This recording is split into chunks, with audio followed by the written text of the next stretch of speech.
I'd like to say something. Oh, It's okay. Yeah.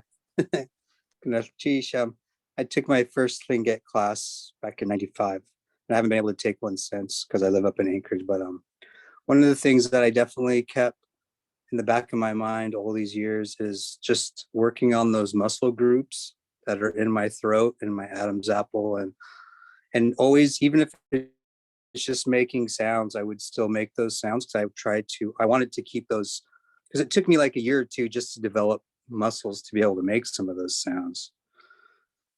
So I think that's important too. Like when you say exercise, it's like that's a part of it because that's not something we use in our everyday speak. So yeah, good night.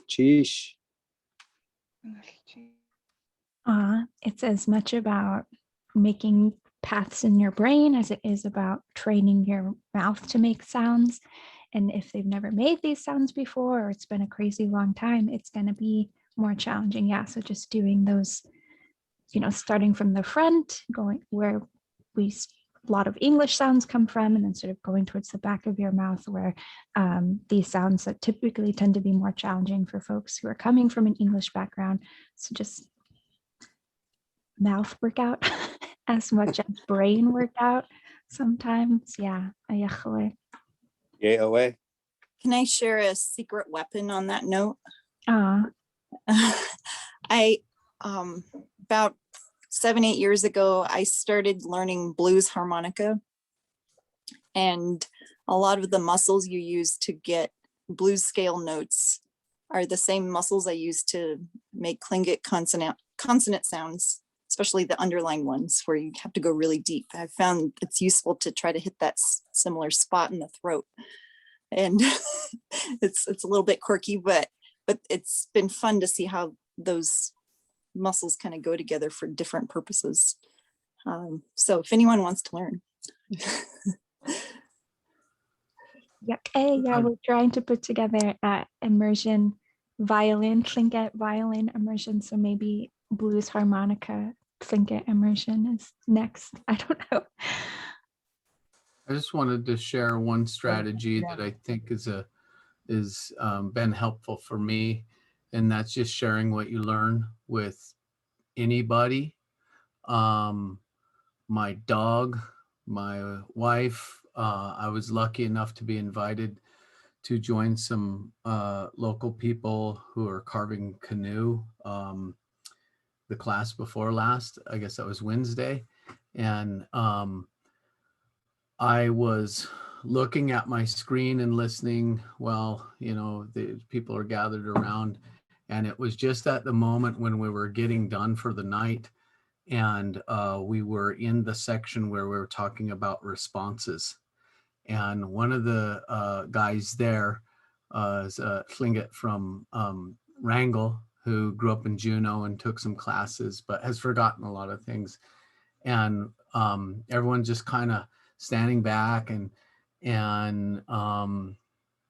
I think appreciating the little bit of progress that we made. And I had just heard and had the opportunity to say, and they said, "What is that?" And I said, "Well, it's just something I just learned, and it's, it's not too shabby." And they're like, "What?" And I had a chance to explain the context on it. And so I think that like being able to share something like that immediately or as soon as possible or as often as possible is really great. And I just want to also share that I think that was really fantastic, that there was just that little kind of side path that we took on that little bit of discussion.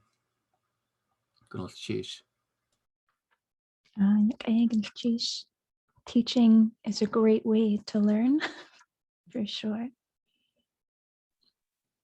Yeah, I'll agree with that. Because like back in 2013, I legally changed my name to Yé Olson. So now I use it at the bank. I use it all the time, right? So there's a lot of times where I end up trying to teach people the sound. And then they're always like, "Do you speak?" I'm like, "No." But, I'm always teaching people a little bit of the Tlingit language. So I think that's kind of cool. And I've learned a lot myself by just always, even at the bank or at the car rental place, you know, sometimes if they want to know more about my name, I get to like explain to them and tell them it's Tlingit, and they're they're almost surprised that we have names or something. I don't know, but but it's pretty cool. And then I get to talk about how old the name is too, you know, and I tell them it's as old as Moses. So then that kind of like puts them in my head a little bit too. So it kind of evens up the playing field when we're teaching them that kind of stuff. Gonna cheesh.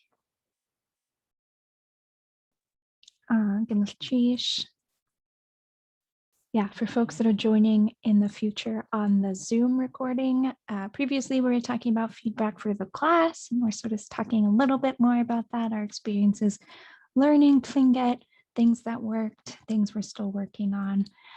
For folks who weren't in the absolute beginning section yesterday, if you're interested in resources, you can go and look at the recording. When we talked about them, we went through a number of the resources that I used and still use when I was first learning. So if there's books that you're thinking, or maybe I need, you can go look at that, and they're shown up on the screen, and we can put together a list as well.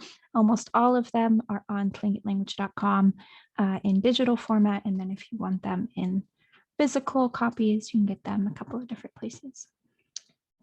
Anything else before we sort of transition to what we're doing today?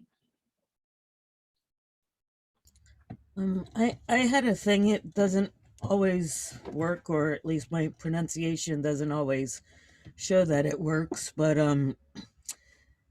just like when you use the Tlingit keyboard, you know, oftentimes it'll revert back to English, and then you have to set it back to Tlingit and get your hands back on the home key.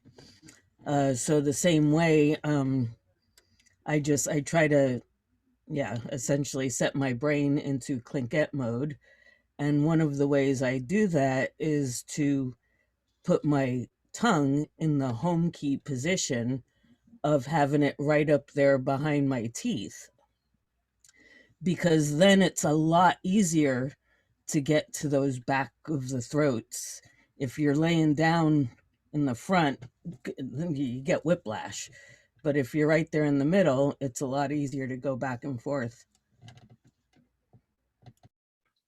Sheesh.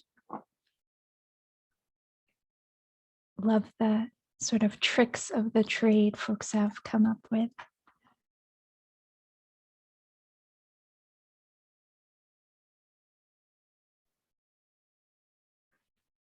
Okay, so today we're going to focus on trying to stay in Tlingit as much as possible by watching another recording that's a little bit longer of Cyril George telling us a couple of stories. But we're getting kind of close to when we would take a break, so we'll see. So we'll do that. We will break the folks who've been learning for a while into a group to be in immersion to talk about that story in Tlingit. And then for folks who are interested in just listening to that, or participating in that immersion time, you're totally welcome to. And then we'll have the opportunity to check in about the story with folks who were just learning, just about words you heard, sentences, phrases you recognize, that sort of thing, to give folks an opportunity to share.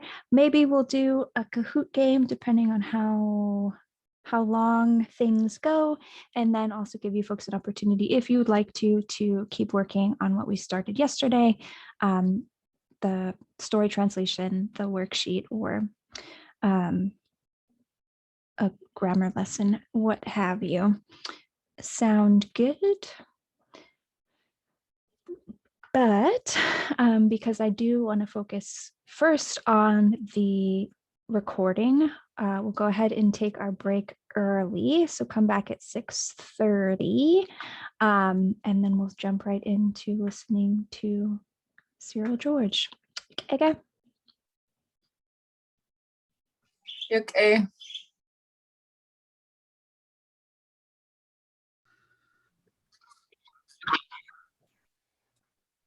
Time to be quiet.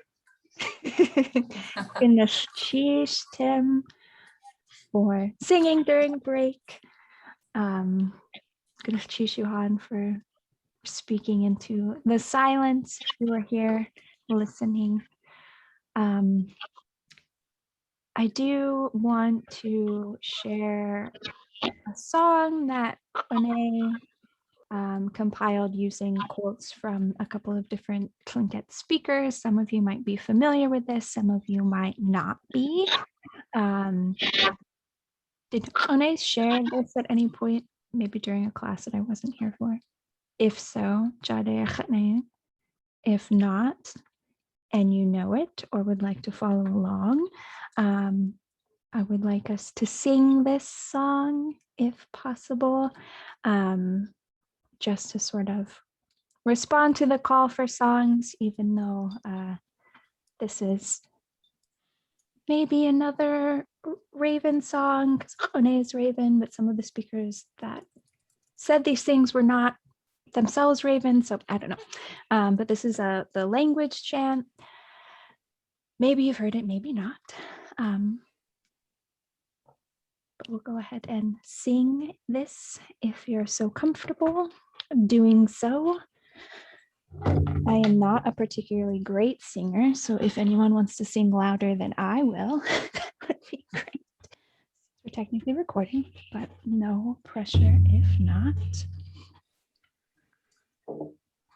Okay.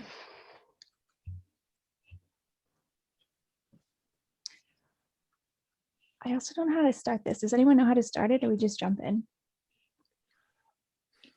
Ye who has you at tangi hey hey hey hey hey hey hey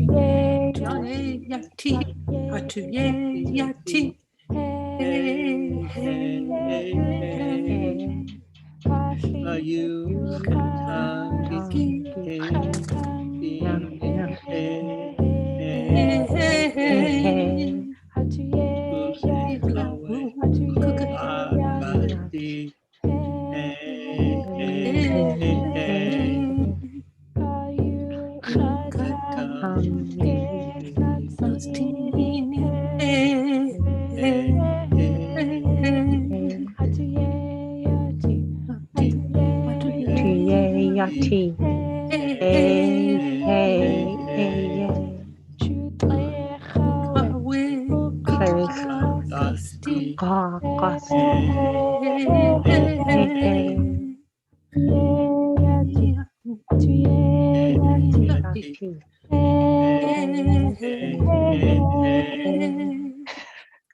Gnachish.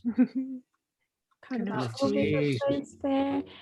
Yeah, we can repeat the verse. So we'll start.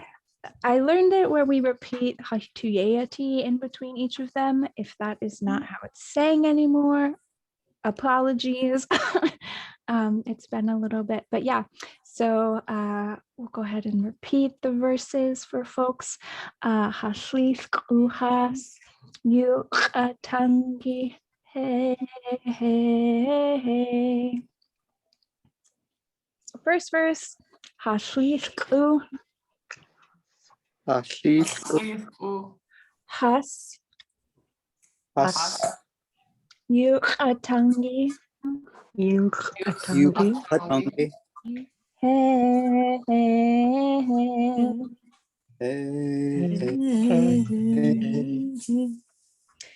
Hatuyayati.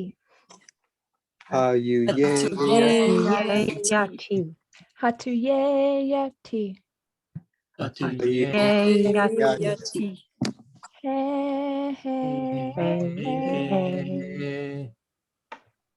Hayu atangi. Ke nafsini.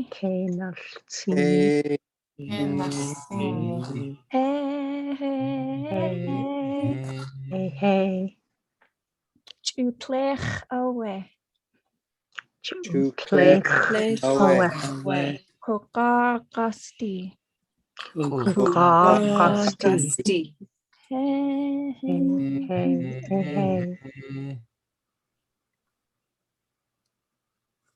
Okay. Ege? The musicians are cringing. Yo, that's fair. That's fair. I'm not a musician.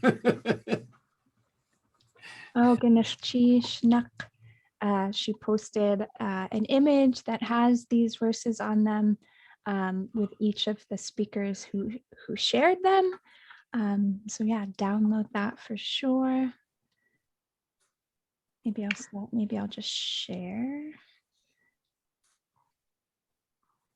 My computer says that the image is a potential security problem. Well, I downloaded it and nothing bad happened, but maybe Nook is trying to hack us all, who knows? Yeah, awesome. That's very That's cool. kind of a, I think that happens a lot with Zoom for files. Yeah, I get that all the time, but it didn't do anything to blow my computer up yet. So Yeah, not yet. Ege. Okay.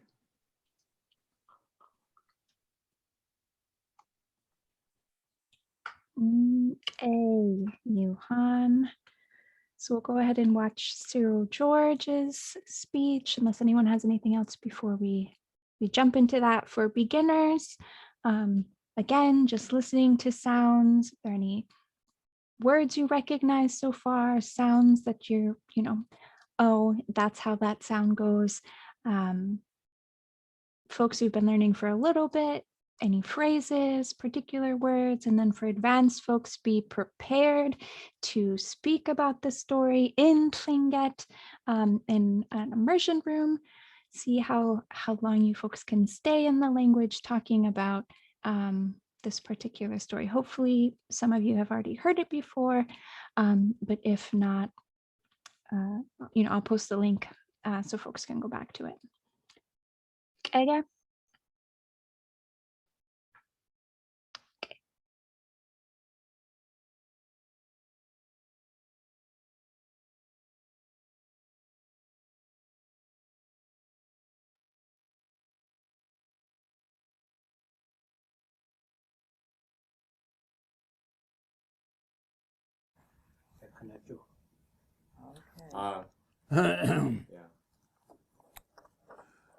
Gonalchi Sheikhat Toati Yayagi Hadat Khankayan Achinta so Shiade Hasaka Hastusiko Haskasnike Gonalchi Ach, du Katsine Chassiti. Hast du Toase Goya? Hakustie. Gedena Sausku. Shukanach. Hasaka. Haanisaka. Kundaya tunach kanana tunach kuziti hasaku achsaye katta achis George Hobson sitka Chanukah Gochani Ho Katta, yeah.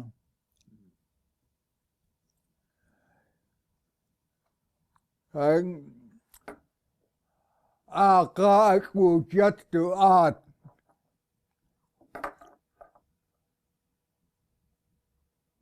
And the Hekhutiti, yes. At the Kahata, good Teskan and a Kawusnik. I could to Chigawa, yeah, Katta. I had to do a tear carcass.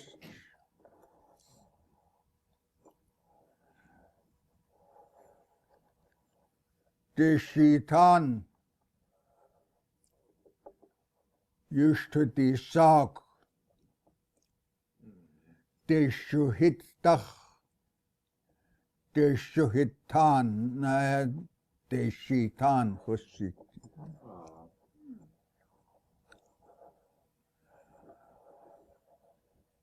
Kunjitwan anen Teslan. Dacha ohan. Katdusnik. Tiskutli haqawlisis.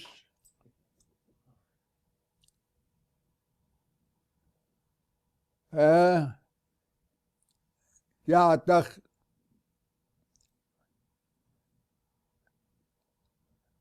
Ik geen tatach gaat. Akeo doacha. Ho. Genach. Akad. Hanach sadak. Hanach sadak ade.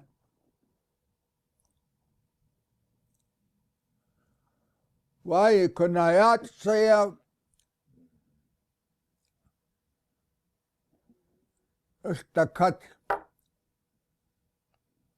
yan khuane kunaitu at saya dakaya hut akhu artis ya kha ulchin sayan tu adni jin kat khata kun ta kaya akhe hau tu shayata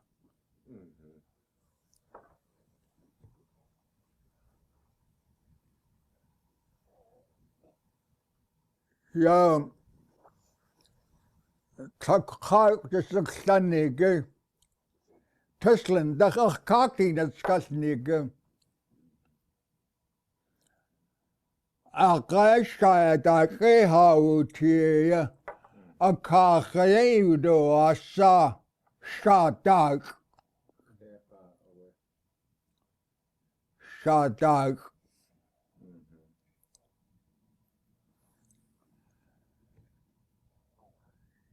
akehati ya akhu akhay atlun hasnaat hut hes kokhasud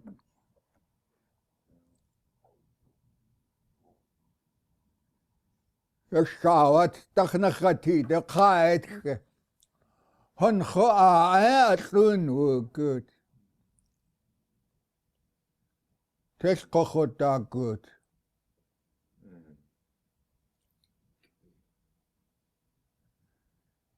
yakhushik hasjetanaka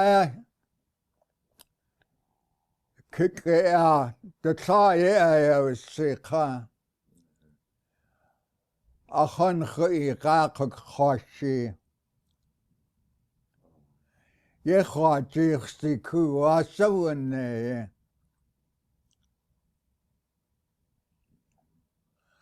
khusakha khwana au ai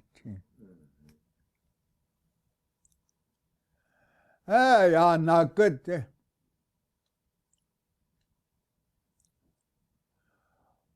why you call good this house sitting you nach the gate you go good kha astin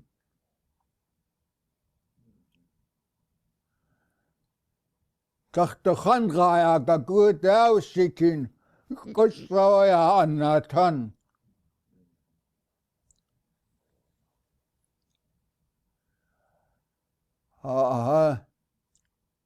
he kusakha khwana dishake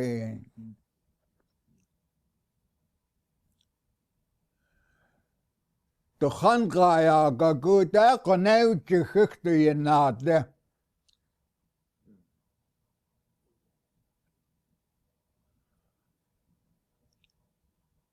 Ja,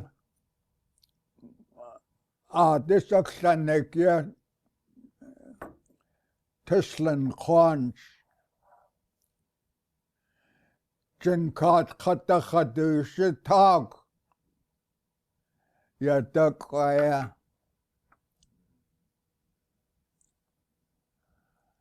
Akus khike to kanachuti.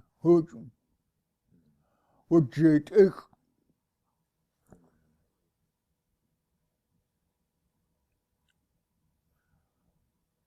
Ke iskite ya kwes tut satan. Taktika.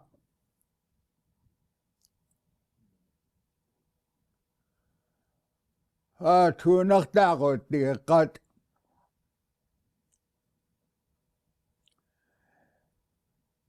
Et ja aussitin.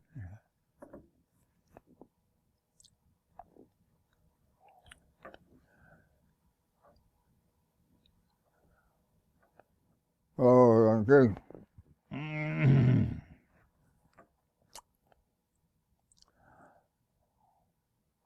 So sometimes I get a block in my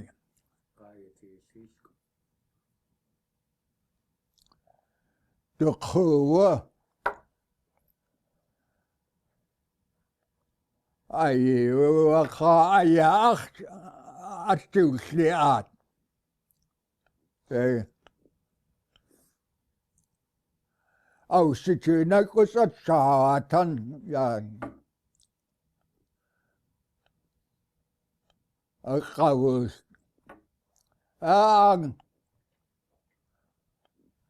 Ake de kata kena kusting.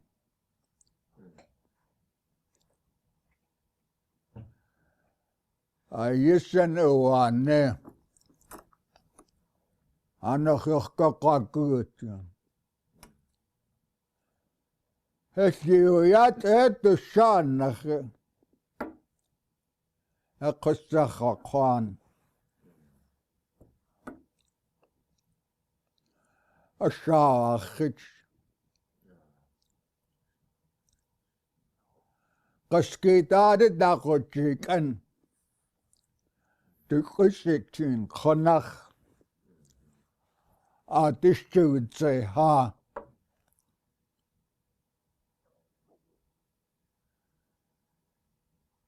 Keden the tuch ajaka akhane anto dinuk.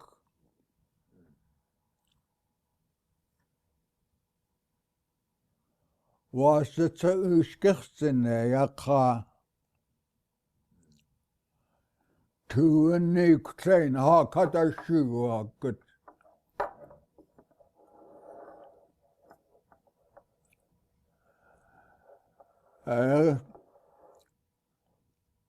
Shoot out the ak. Khanach den adakagane. Katel slikwat yakha.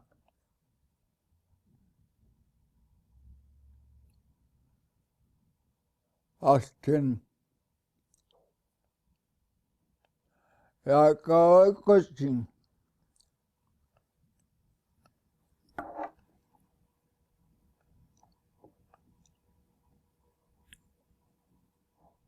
Ke anaskan.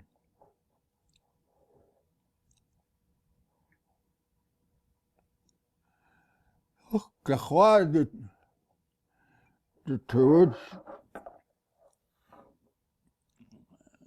The kat sakana. So khane anto dinuk. Wasta uska tuchsinne. Tutle hutskach nachsati.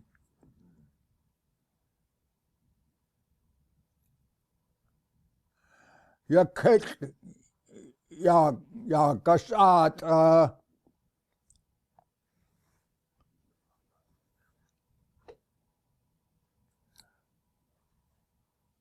Tetkaa sitkin. Ei takahusiti.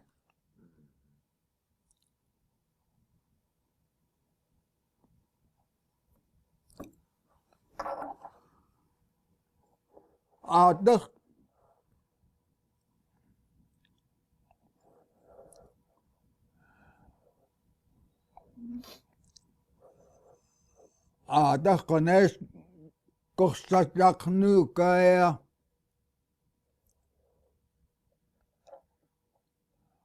Akhu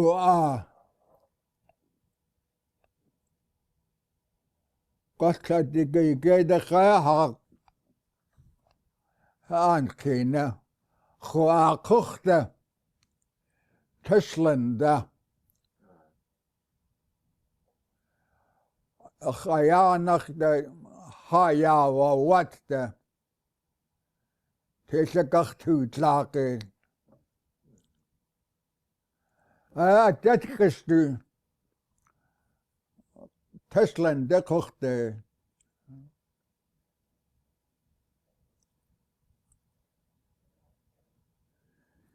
Ja, yes kosnik.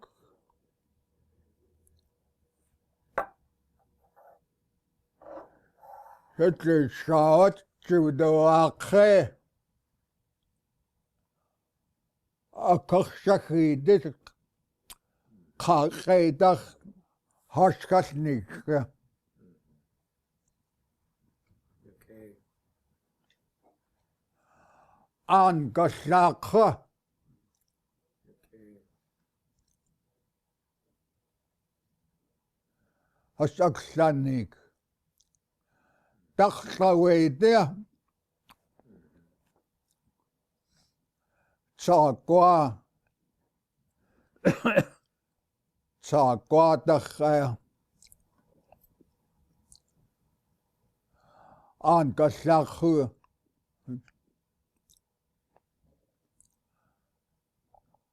Khanat. Hasawsliech. Teskuchslanik. Dachtawede aestuskalnik. Chaqut hastusaklanik. Dasa.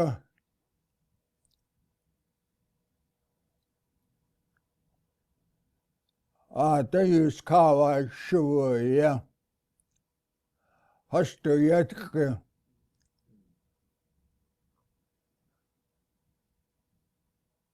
Atcha stukje shuya.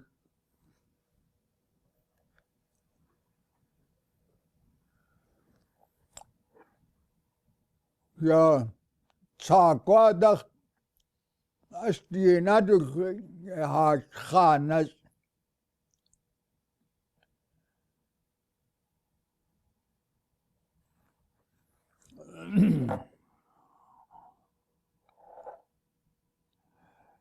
Lake Atlan, Artlain.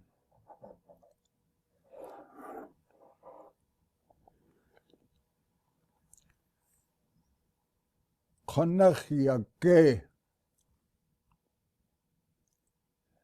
Dachnachaka asti khusla.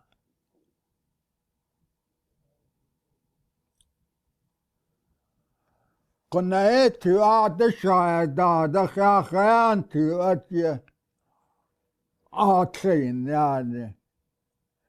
Yakhantu atya Hasaus sitin.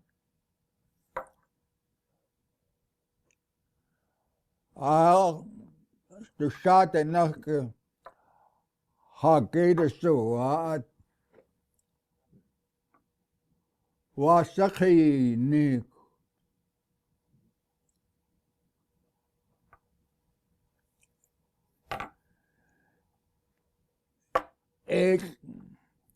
ek hin dayan tu at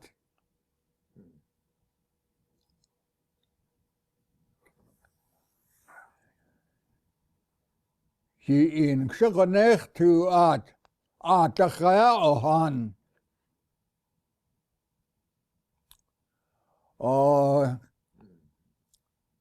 Hatusiku Hakudawa at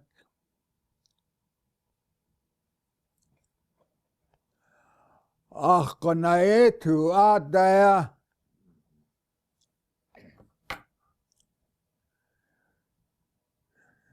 Sit Kadatawa at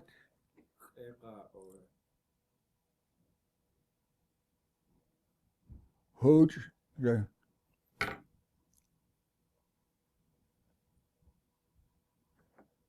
Wasakagachtunuki that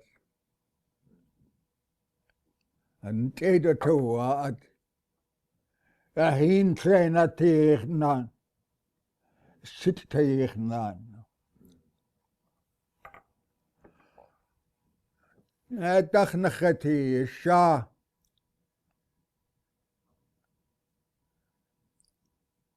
Dachasho Zecha Khanat Kadati Gochlahash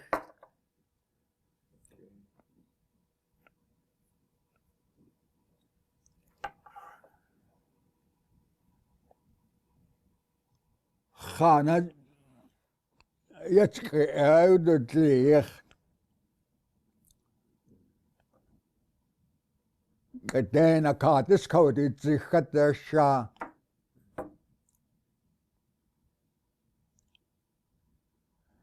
Hast du ihn Dach des Gute Tiras Gochlahash Yischak Kanach Nishu Goch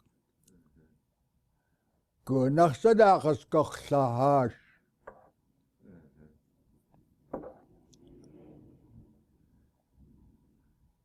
Tesla Khwasi Kawayat Anach Dachas Dishli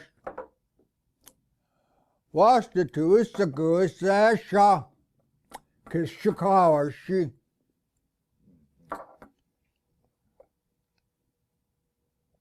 Kasigu is the Kashi and Gunchi that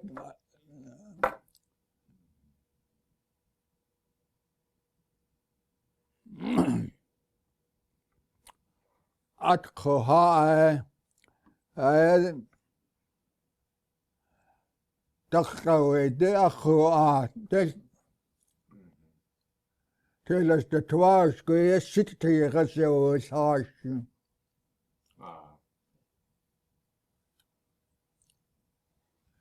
Judson Brown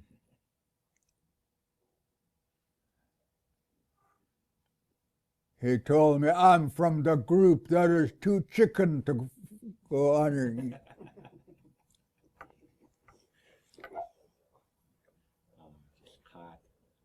He went over the hill and came down in truck one.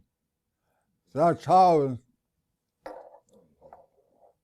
it is up in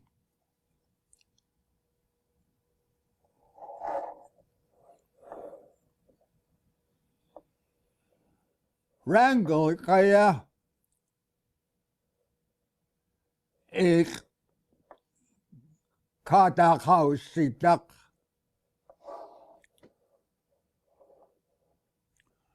akay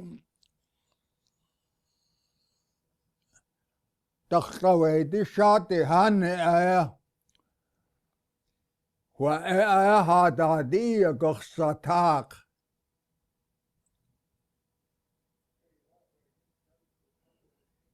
Yisiku ya ni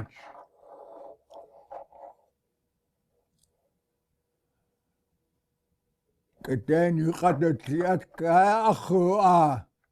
akhu catch you can't owl. Yes, to what akhu wrangled.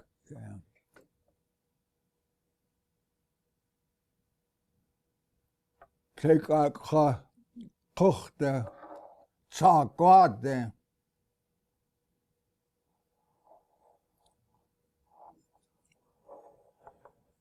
Tischa Achwas to the Sog Eliza Harbor.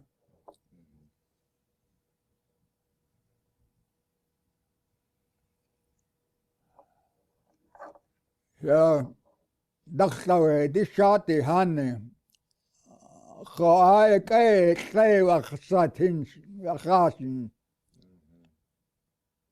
Ja, ik dacht hoe sa.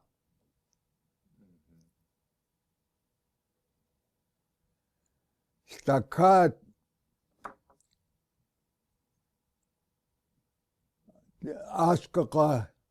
askaka saya. Gedens da kan jan katus neinen dacht die shot die Hanne. Du keske hasse en aschich.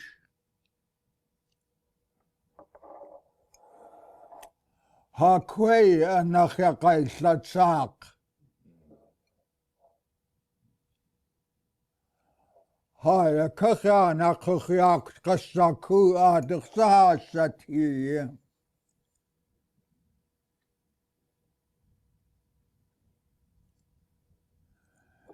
Ja da kaya tange de kwei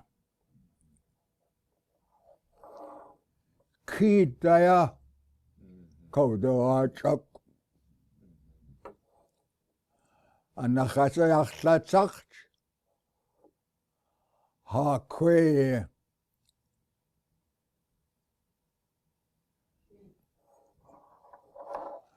our identification.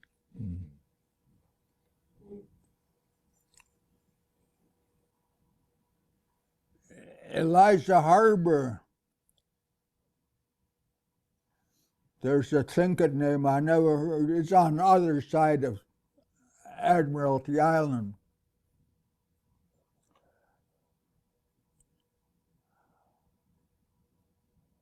Aka Sitsiyake Hawati. Klikata Kanakake Hawati.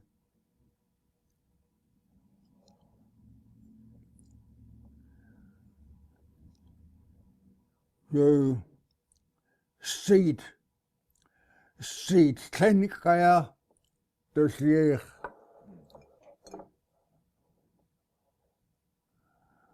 What to see Kur is Jasitsin. The higher car, hey.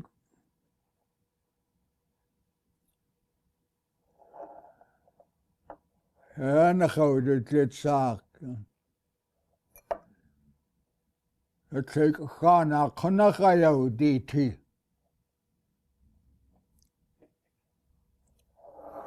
Zo dat je de kie has de kwae goed gekat satan.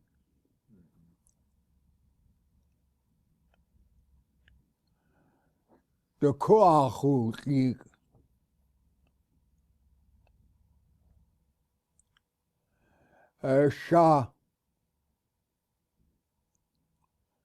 Shakach sati.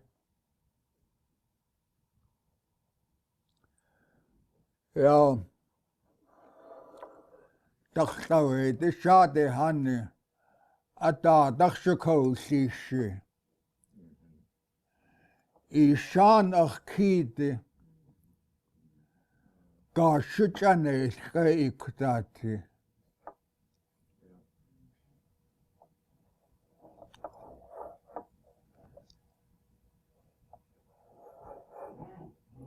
Kochte. Ate da hast du ja. Ik dus niet, ja. Eliza Harbor, ja. Point Gardner. Hannak is Jaasitsin, ja.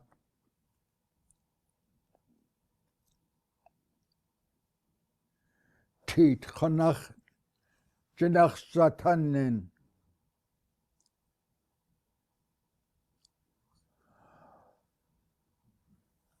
Cow. Keat cow. What has to say? Yadi aske. Is hak je schijt aan een gezauw, ja, je gaat. God is dat gultig gasten. Keat cow.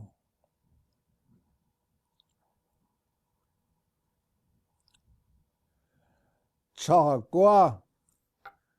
Chagua is Bay of Seals. Ak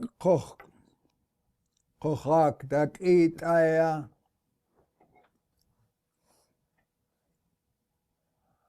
Akayana khasha konagoin. Achu a kichte. Kichte aus sidag. Chakwe deers this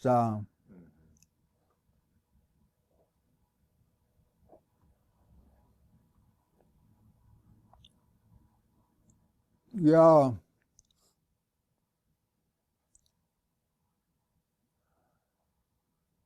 De shitan. And gun.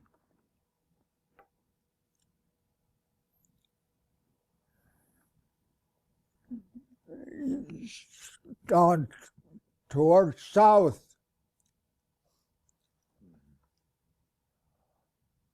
All we had are little villagers come in.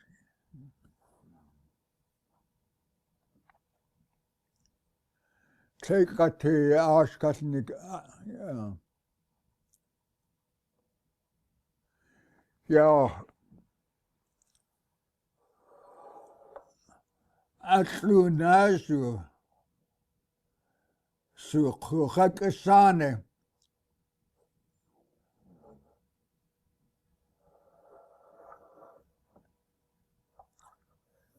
Nitras Nakucho, Hasso City, Natsigate.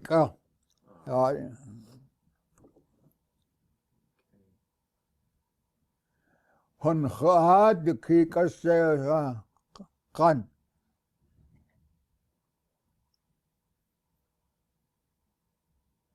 Was de hekko aan Nick.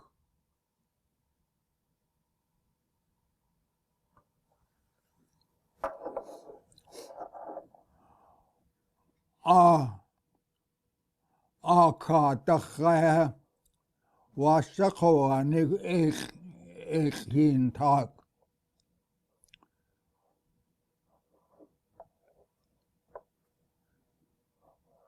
De ik ga achter geugen.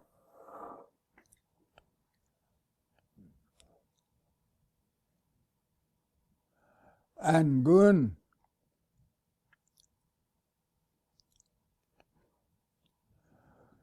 Where that dog comes out in front. That's where that little guy went ashore. He started to go.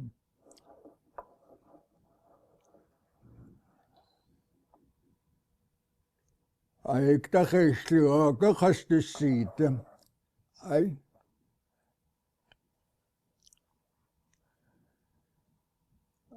Nes nach Aden, het ze geen dag goed.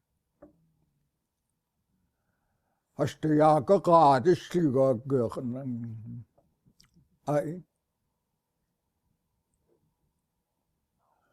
Hoedje en gun. Ze kou, ja.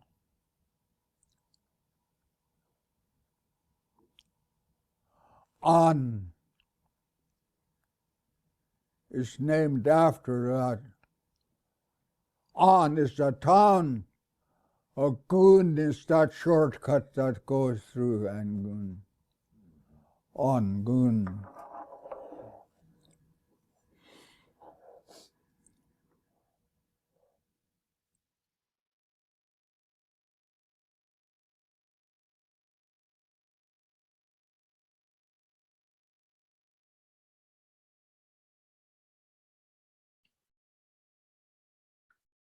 Okay. Okay. So I'd like to make a couple of breakout groups. Let's see, one for folks who'd like to be in immersion to talk about the story, one for folks that are just learning, and then maybe one for the in-between folks. So we just need two. Great. Okay.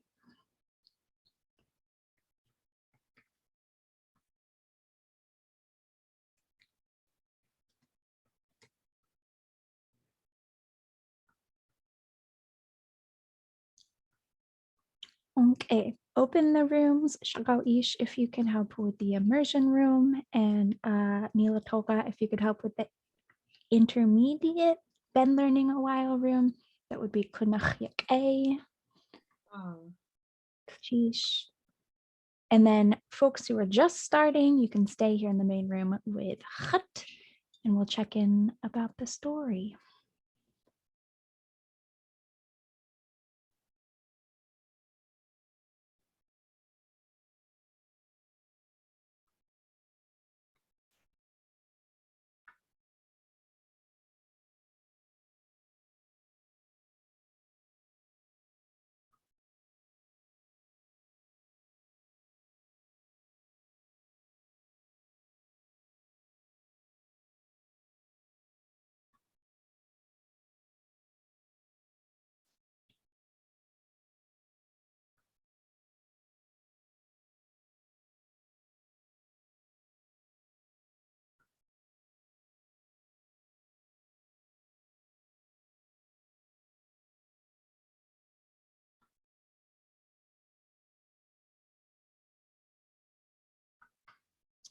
And if you're having trouble getting into a room, let me know and I will send you wherever you'd like to go.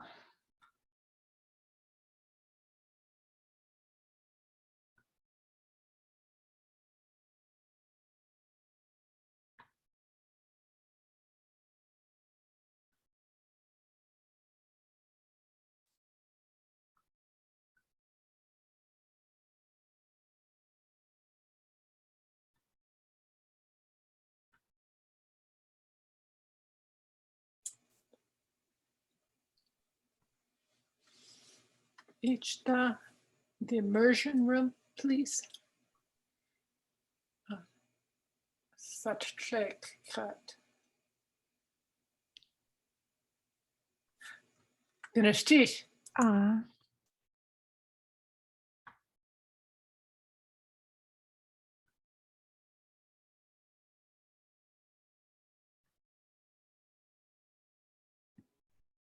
Ida story. ah.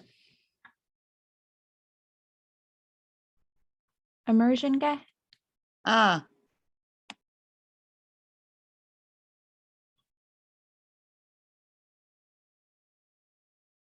Kashkle?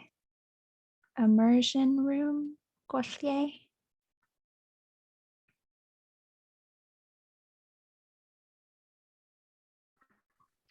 that was a cool.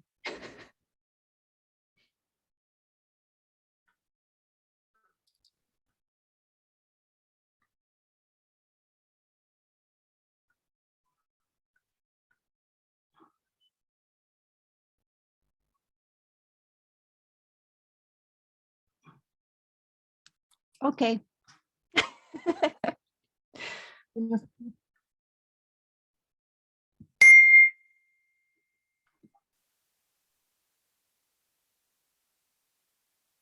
Satuk, immersion. Tsu.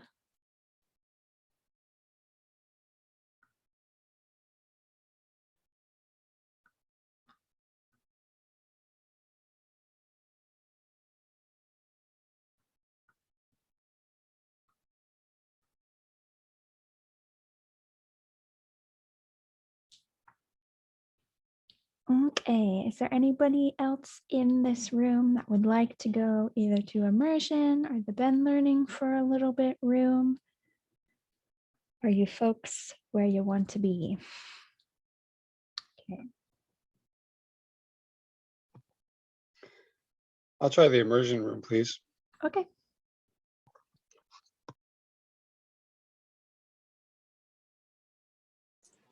Hatsu immersion room. Okay.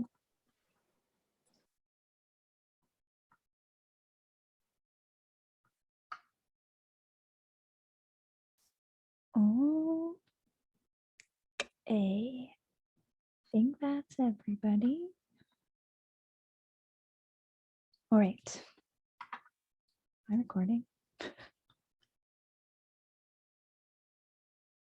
Yes, okay. What do we think? Sounds we recognize, thoughts on the story? Have you heard it before? Questions, general check-in?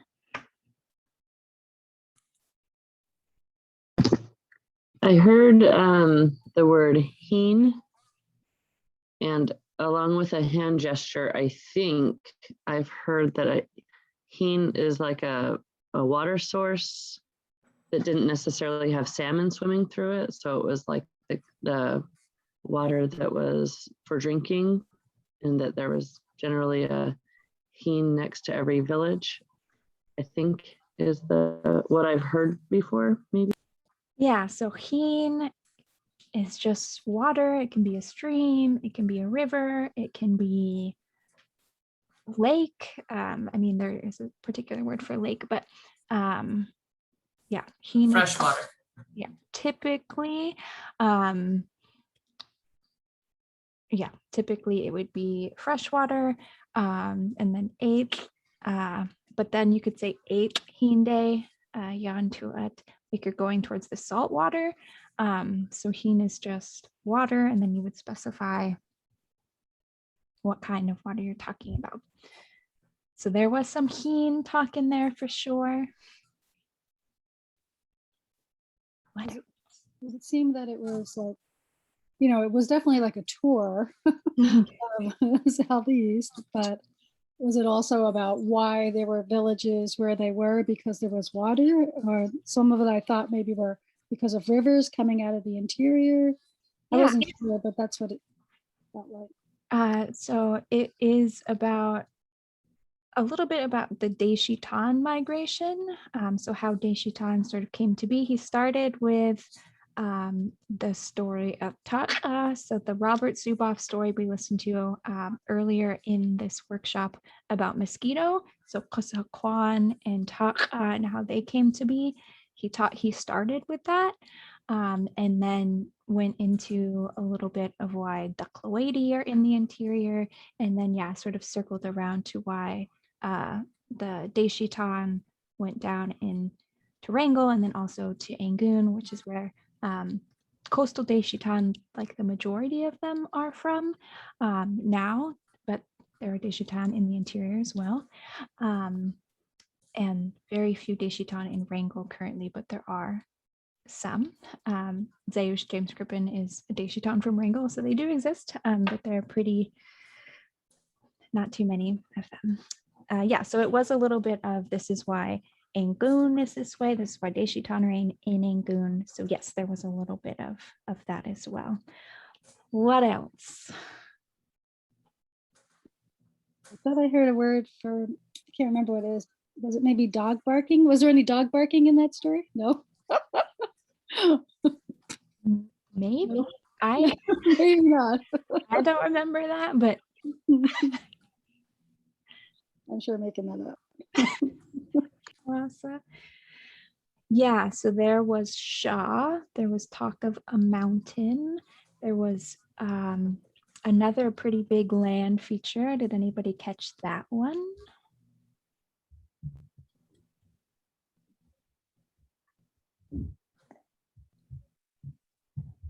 I heard either at one point he said a couple points he said Chagwa, which, and then I thought he meant Skagway, but after one of those occasions he also said Bay of Seals. Oh, right. Tsagwa. So gay would be bay, how we would how certain places on the coast would pronounce it, but I was chatting with Dultóow Yé sort of as he was talking. He does use some pretty interesting pronunciations for a couple of things, including, I think, za gua instead of za gai, which is what I would expect. And he also used a couple of like interesting verb forms, which you would expect from like a more southern community. So dialect and how we pronounce things is very variable, it seems to me, since he is from the north. Yeah, but yeah, there was a tsa, which is seal, tsa gai, tsa gua, Bay of Seals, Seal Bay. Gosh, I think I also heard gao Yeah, and keet gao. yeah, Is that killer whale drum? yes. Well, Okay. gao is drum, and keet is killer whale. Yeah, so there was a little bit of talk of like atu and how things moved around there, for sure. Oh, one more thing. Daklawedi Shadihani. I've heard Shadihani before, but I forget what it means. Yeah, so Shadahani can be like a leader or like a spokesperson. Sometimes it's translated as chief, but that's kind of, we think about that now largely from this importation of this idea of chiefs from down south, and even then and coming anyways. Yeah, so it's a leader or a spokesperson for that particular, for the Dultóow clan at the time.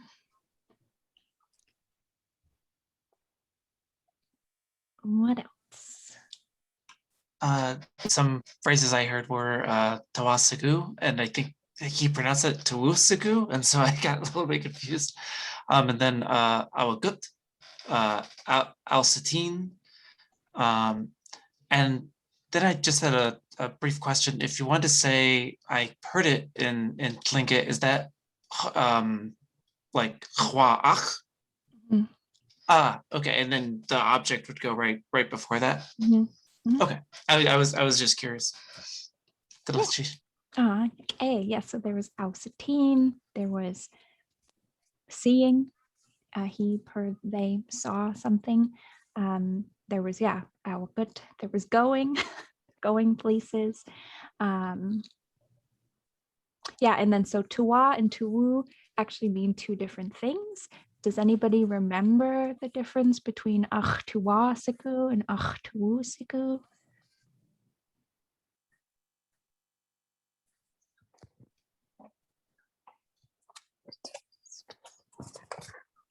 I see furious book flipping. Yeah. I'm guessing like present tense kind of thing, if it changes that part of it. Actually, no. And this is one of those, I guess it's not predictable, I guess. It's like one of those things that it's one of the, I feel like one of the few things that you just have to know that's what it means, because you can't really parse it in the same way you can parse some of the sentences. So, ach tuwa sigu is I want it. Like ach hin ach tuwa sigu, or like it's, and it literally means ach, my insides want it. Ach tu. Ach tuwu sigu is, it's one of happy. yeah, so it's one of those responses that you could give if somebody asks you wasa iati, you can say ach tuwu sigu. If you said ach tuwasigu, and it would be like, what do you want? Yeah, so ach tuwasigu is I'm happy, or my insides are good. Is that like the only case where sigu doesn't mean technically want? Because it seems like in other Yeah. sentences, sigu does. Yeah. Yeah, so it's like literally my ach tuwu sigu. wanting and being, it's like almost like being, I'm satisfied, like my wanting is taken care of, or something like this. But yeah, it's one of the few places where siku is acting more like a state of being than wanting something. So Interesting way to think of how it's a satisfied want, though. That's very interesting. Yeah, some of that Tlingit way of thinking about things, which isn't how we would think about wanting in English necessarily. Like wanting something, wanting and happiness are not, at least in my brain, connected in an English sense, but in Tlingit they are. So is tuwu just, is that a noun that means insides? So tu or tu, yeah, that's inside a closed container typically, and your body is closed, I think. And then wu or wa, that wu is like a connecting, like letting you know that the gu, the verb, is connected somehow to this. Same with wa. So it would be, if we were to sort of unweave those to wu, it would look like that. So they'd be two separate things.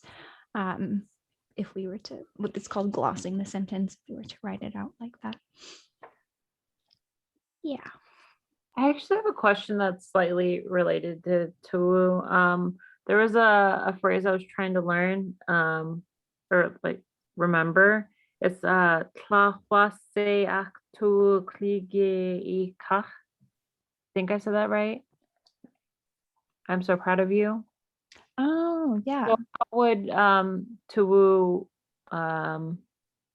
translate in that sense? Would you know? Yeah, could you say it again? Yeah. Tlahwa se ach tuwu klige I kach. I can write it in the chat too. Yeah, it would be similar. So ach tu or ach tu wa, and then that tlech is not. My guess would be something like my insides are satisfied, or they're not in wanting based on what you're doing, like maybe something like that. I would probably want to check before I confirm, but that would be my thinking. It's something to do with your insides being good in some, or happy in some sense about whatever it is that you're doing. Oh, tlachwasa. Oh, sorry, I forgot the L in the first word. Tlach. Yeah.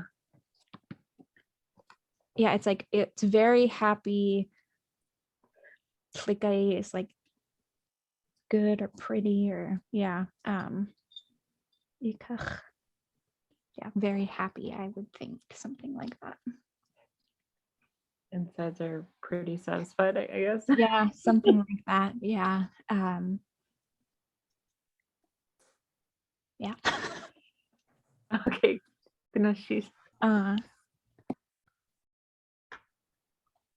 So yeah, I have to say, at this point, I am taking a different take on listening to stuff like that. That rather than try to pick out the words yet, because I don't even know where the sounds stop and start and what's a pinched and what's a separate word. I'm trying to listen for rhythm and flow, and trying to say, even hear the difference between that's a high tone and that's a low tone, that's a long tone and that's short. And I kind of play a baby game of just like babbling back, like when I do this independently, that, you know, listen and babble, and whatever I think they say, I just repeat it more with sound and tone, because I think that's important too. And I'm not at the point where I can pick out words yet, but I still think like my brain needs to hear that. yeah. Yeah. Yeah. So if this is your first Tlingit class, maybe you just now are approaching words. Yeah, just listening for rhythm, cadence. Yeah, the ability to just pick out individual sounds, that is all good. At no point are you expected to know all of these things. So yeah, if this is your first class, definitely just listening to the rhythm and getting a sense for how Tlingit sounds from fluent speakers is a really important step. And then once you're able to jump into learning some more vocabulary, because this very much is like a fly-by night. Like, we're going to talk about this, and then we're going to talk about this. And we don't have a lot of time to go through everything. So yeah, that's awesome. Yes. So Cyril George speaks very slowly, very deliberately. He's a great speaker to go back and listen to, not just in this particular recording, but any of his recordings. Yeah, he's making sure he's telling it in the way that he heard it, and he's very deliberate about that. And so for learners, Dultóow Yé actually recommended we listen to Cyril George because of that. Kachwan Ish, George Davis is also a pretty good person to start listening to if you're just starting out, because he also speaks very clearly, very slowly. And then, yeah, you're able to, as you get more and more comfortable, sort of jump into different recordings of people who speak maybe a different dialect you're not familiar with, or speak really fast. Yeah. Ida, I really appreciate glossing. I think I'd love to see more materials glossed for beginning readers. Yes. So we do note, like, sometimes there's I mean, anytime we're talking about a language that is endangered, it has this connection to history and place and spirituality, like, some folks can get upset when they see it sort of broken out like that. But yeah, the goal is we're trying to internalize these ways of weaving words together that fluent speakers already know. And for beginning learners like myself, it's really helpful to see those little parts. So I can put it all together and I'm able to create language instead of just memorize, because I think it's really complicated. And if we just try and memorize every single word that there is, we're not going to get very far. So yeah, that's how I learn. Other people are able to learn other ways, and I'm amazed by them and their ability to do that. But yeah, for me, having it broken out, sort of unwoven, so I can weave it back together is an important step. So there is, if you have the Tlingit workbook, a lot of those phrases in there are broken out like that. I think maybe all of them or a lot of them are. So that could be really helpful. If you just have the beginning book from the Downhowers, but it's not written that way. Yeah, that's what I have.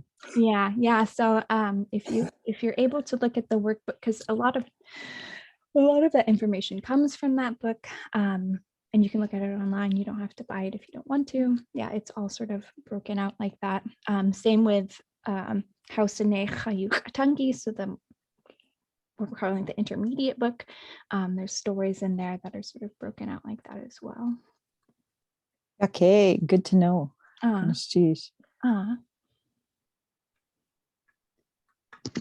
sorry if you answered this. My daughter was asking a couple questions. Would you call this a migration story?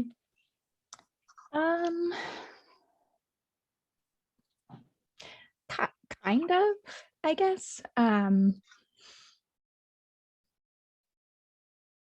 Yeah, I mean, he kind of hit on a number of things. So like Tacha is a creation story of like how we got mosquitoes, but then there's also like this historical components, particularly of the Deshutan, but then he touches on the Dultóow Yé as well. I would almost say like it's like a history. Like he's telling a history of these particular clans, and so there is some migration, but it's not just migration, I guess. And when he said like that's how, and I'll try to say it properly, that's how Dultóow Yé ended up in this place, does that mean that's like they were the first people to be there, or they were joining people who were already there, Yeah, so he was like telling another clan? he was telling them how they split in two. So when he's talking about, so he mentioned glacier. So if you heard sit, he was talking about the glacier that up where Klukwan is in that Chokout Valley, and how the Duklawadi, so these interior people came to the glacier, half of them decided to go under it, and that's how they got down into the Chokat region, and half of them decided to stay up, like they didn't want to go under. So they decided, no, that doesn't sound like a good idea, we're just going to stay here. And that's how he's explaining that's why there's Duklawadi in the interior, even though Duklawadi is Keat and there aren't killer whales in the interior. Like, how did they end up there? Well, they were the same group that sort of broke off when a glacier sort of separated them, I guess. As far as if they were there, and maybe he talked about this, like how they got up there in the first place. Well, he did talk a little bit about flooding. So one of the stories is that and if you're interested in migration, he has this whole narrative he can give to folks. But some folks say that the folks got into the interior because the flood pushed them in there. So like when the big flood happened, when Raven and his uncle got in this huge fight and the uncle flooded the world, the Tlingit people were sort of pushed back into the interior, and some folks came back down to the coast, and others stayed up there. So he was explaining one of the reasons why a killer whale clan would be in a landlocked area. When he said sit, I was thinking, every so often he'd use an English word. So I was like, oh, I guess he's someone, and I kept thinking, why wouldn't he know the word sit? And like, why would he break for that word? But it was because it's glacier. Yes, so sit is glacier. Yeah, and he was talking about a glacier preventing folks from, well, they figured it out. They just went under, but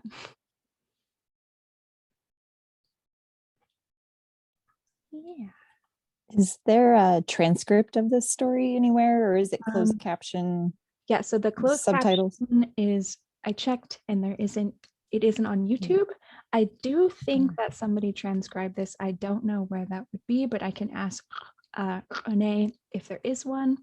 It's possible that there's not, but yeah, so there isn't closed captioning attached to this particular one, but there are for other recordings. So if you go to Renee's YouTube and you're looking for different speakers, and if you click on closed caption, sometimes it will give you the Tlingit. Other times it'll give you absolute nonsense. So it kind of just depends, but not for this one.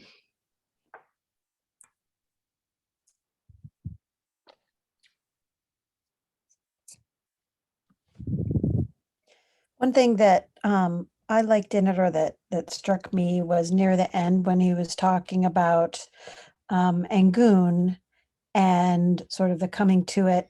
Now I know it was coming to it. At the time, and he spoke some English at the same time too. So I was able to kind of understand that how Angoon got its name. Mm-hmm.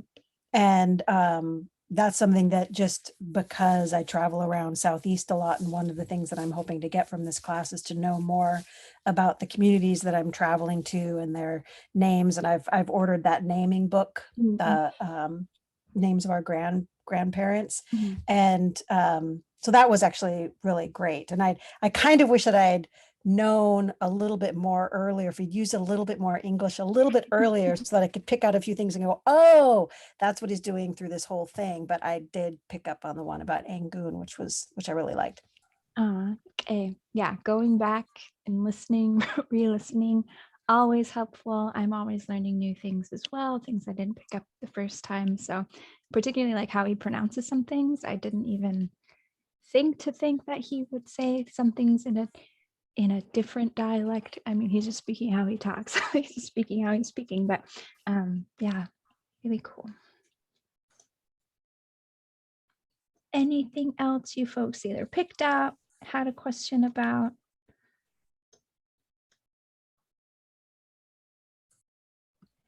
I have something that goes a little bit deeper about that, because I know that we have some folks, I can't remember folks here in this group that aren't necessarily from this area.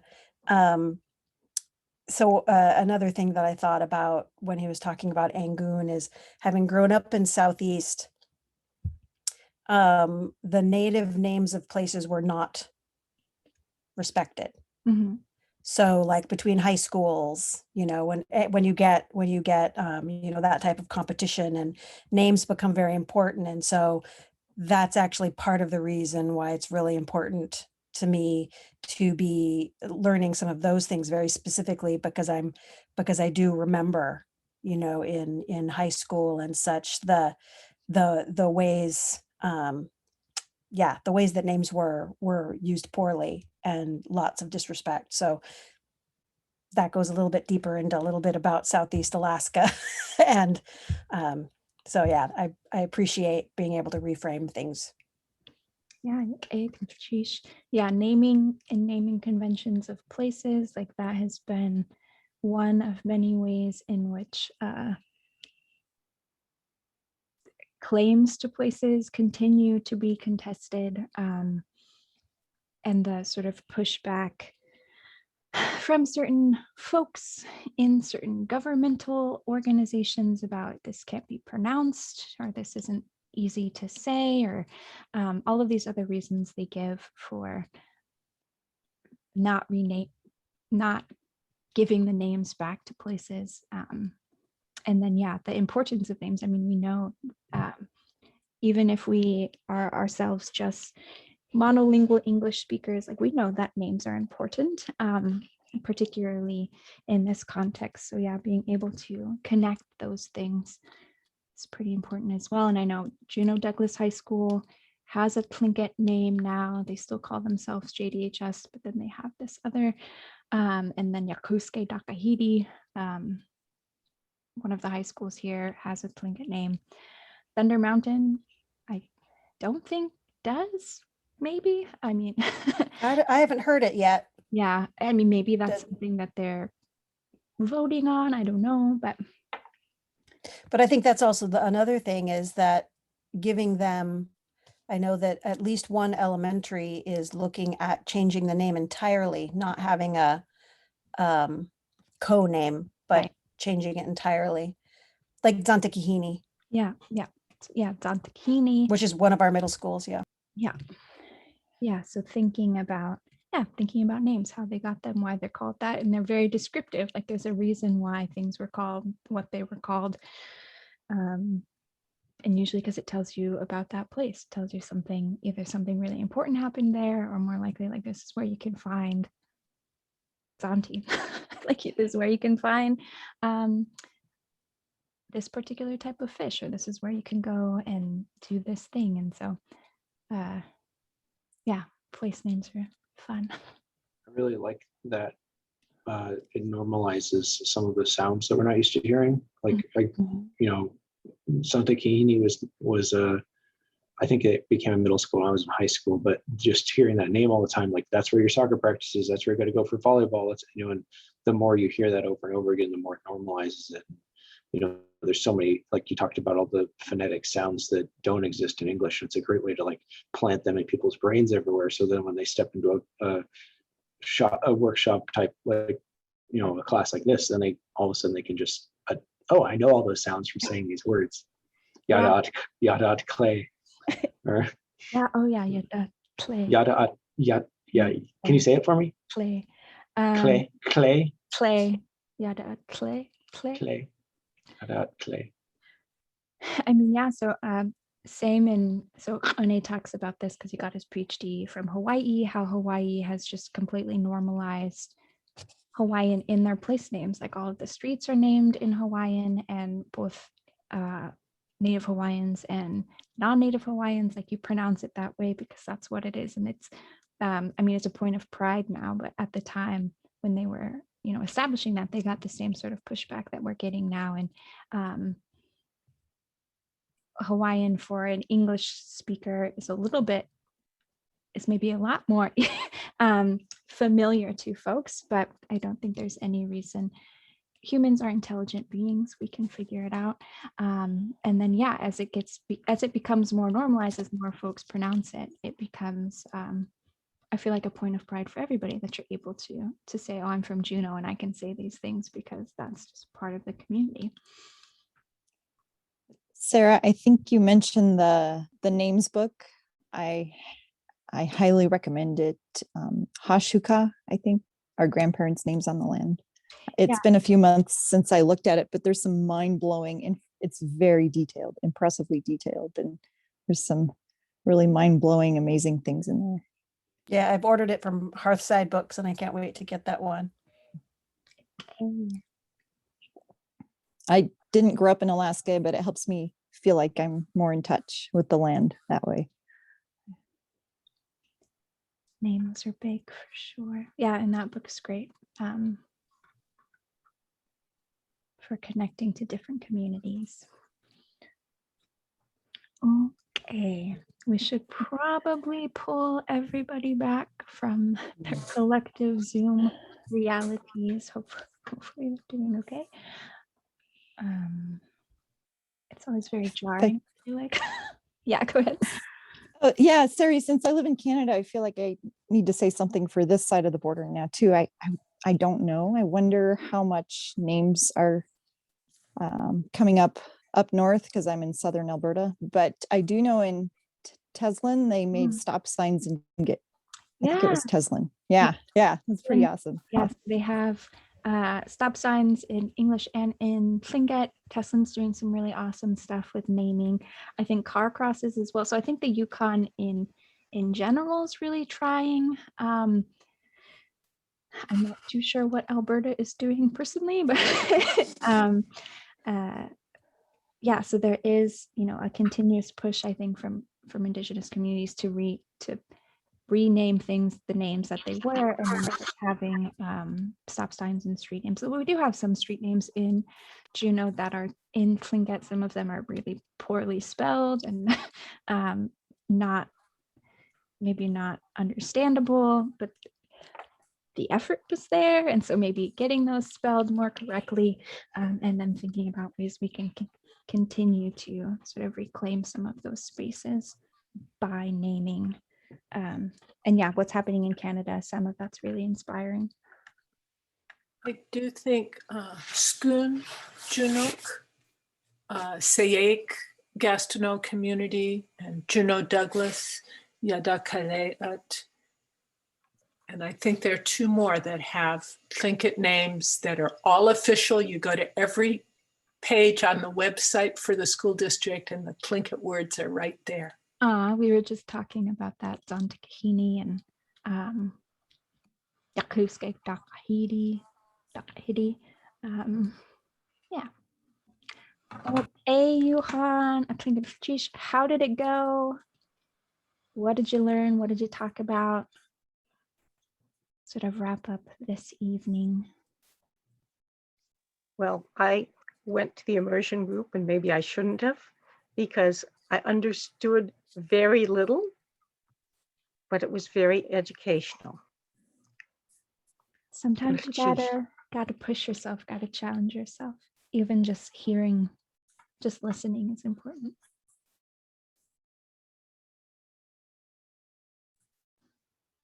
Yeah, I felt the same way. Like I didn't want to, I don't know. I was like, I know I should contribute something, but I don't want to just interrupt something that, like, I don't know, especially since I just didn't understand yet.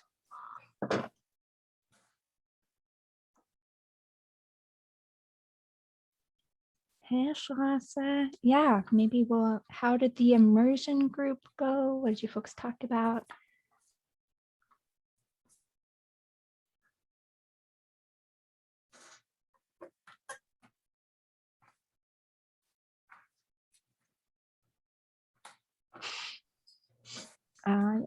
Check out Ish in the chat. Yeah, it's always good to be in immersion and being able to listen and to aspire to being able to be in Tlingit for a period of time. Yeah, it's good. Chugot kusay khi klingit khainach yu qatank. Natashikhi ich boxate wana nisawe. Yuk ayatawe yichik yandek kwati atuwatach. You're always going to get something really good out of it. It's always going to help you in the long run to be around the language, to hear it being spoken. Ja, gelijk precies. No, I thought the immersion was great. Shago Ish did most of the talking.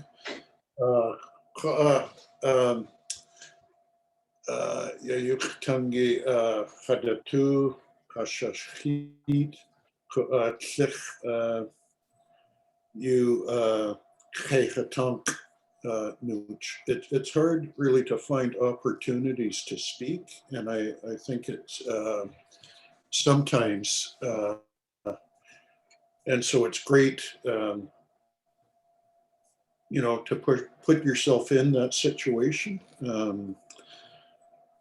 even though it's uncomfortable, I think, you know, it's a stretch, but I think that's because we just don't do enough of that. But yeah, no, it was great.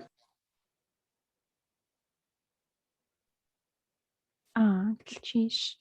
Yeah, my experience is you're never going to feel 100% ready to be in immersion. You're never going to feel 100% prepared in anything you're doing in Tlingit, but you got to do it anyways. You got to be out there anyways.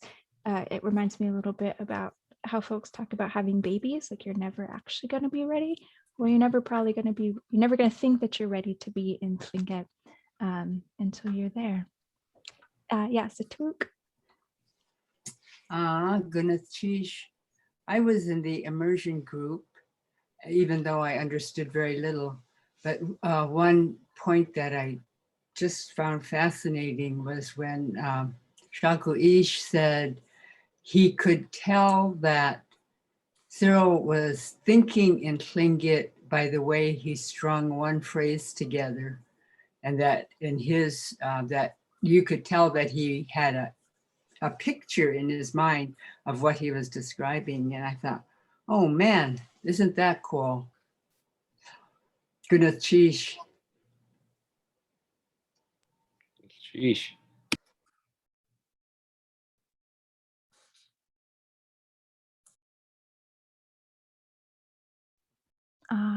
Sheesh. Yeah, I think we all, maybe I won't speak for everyone, I very much aspire to think in Tlingit, like those, you know, if you grew up in Tlingit, that's how you think, right? And I think that's just one more step in learning Tlingit, is being able to, yeah, not just be able to put Tlingit together with your English brain and then be able to say it, but then be able to just be in that space and be able to describe things in that way. I don't know if I will ever get there, but I very much would like to. So Cyril George is definitely a good person to continuously listen to, go back to that recording, go back to his other recordings. Yeah. Sheesh. Yeah. Just to add to what Satuk said, Gunshish, that was a good thing to point out. And for anybody that wasn't there, if you're curious about it, the phrase that I was talking about was when he said, "Akayanach yas yakunekweni." And the reason that I knew he was thinking in Tlingit when he said that is because it's so much information packed in such a small space that he just spit out as he was telling this story. And it paints the picture in your mind perfectly of what he was trying to get across, which is that akayanach, the first part of it, means like to overshoot something or to go past something. And when you say yas ya nakweni, that means when they're going, you know, in canoes, plural canoes. But he said akayanach yas yakun nakweni. And just adding that little prefix in there, that little ko, signaled to me that they're going They shot past the point in a procession of canoes. And it was those little details that he threw in there in the story. He's being really detailed with the way that he's setting the scene. And that's what let me know he's just seeing this picture in his mind and he's describing it as he's telling the story. He's not thinking in English. He's definitely thinking in Tlingit.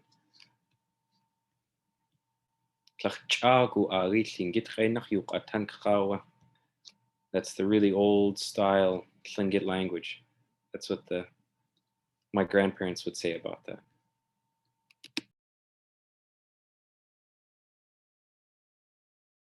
And sheesh.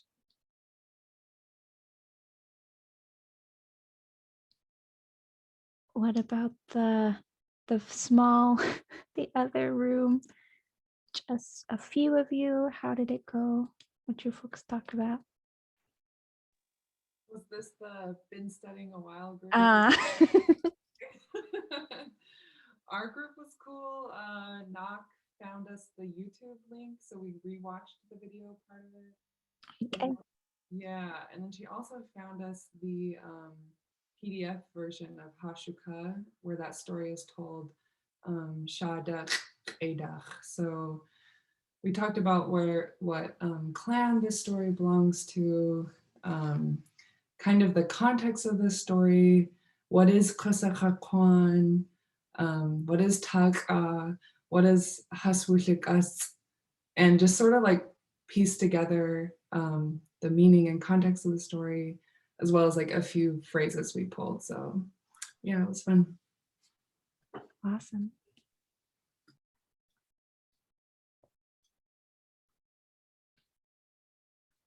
Okay, Johan, we're coming up on the last couple of minutes. Anybody want to share anything else?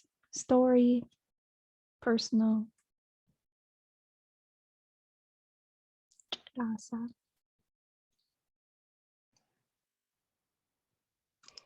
The story taught me, no matter how much I think I know, I really know a whole lot less, because I did not get very many words out of it. I didn't understand very much. Other speakers, sometimes I understand a lot more, and there's probably a lot of factors for it, but I just have to approach everything from the beginning and not assume anything. Yeah, no, some folks connect with speakers differently. I know a couple of times I've shown Anya Lahash, who's an inland speaker, and I think he is like very clear and pretty slow, and other folks are like, that was really fast and I have no idea what he's talking about. So it's also just based a little bit on your ear, who you're used to listening to. There's folks that we think, oh, maybe this will be a good example for folks who are beginning. Some folks connect, some folks don't. And so if you're finding it challenging to understand one speaker, maybe go listen to another and then come back to it and then sort of see how much more you understand the more you go back to those more challenging recordings, whoever they may be from. It's also hard without the transcription or translation, but good challenge, I think. I think there's a challenge in not letting the transcription be a crutch. Mm-hmm. And I think those of us who come to learning Tlingit as literate people, and particularly because we don't have the opportunity to hear Tlingit every day, we depend on the transcriptions more than perhaps a perfect world would need. Yeah, for sure. It can be hard to let go of that English side of the book or the video, or waiting for, even waiting for Rene to say what he said, but in English. I know when I was learning, it was really hard for me to be like, okay, I need to follow this, when I knew he was going to tell me in English what he had said before. And so, yeah, pushing yourself to maybe just listen to the Tlingit, don't read it. Maybe just read the Tlingit, don't look at that English side. Can be a challenge. Chish Yuhan, thank you so much for being here this evening, for being here through week 2. We do not have class this coming Monday. For our Canadian relatives, it's Memorial Day here in the US. So we won't see you folks on Monday, but we will be back Tuesday evening for the last 4 days of class. Until then, send us an email, post on Basecamp if you have questions. We'll try and respond as quick as possible. We're also maybe taking a break, and we will see you folks. Ziagen. Sheesh. Sheesh, Jagen. Sheesh. Sheesh, Yuhan. Sheesh. Yes, sheesh. Sheesh, Yakehana.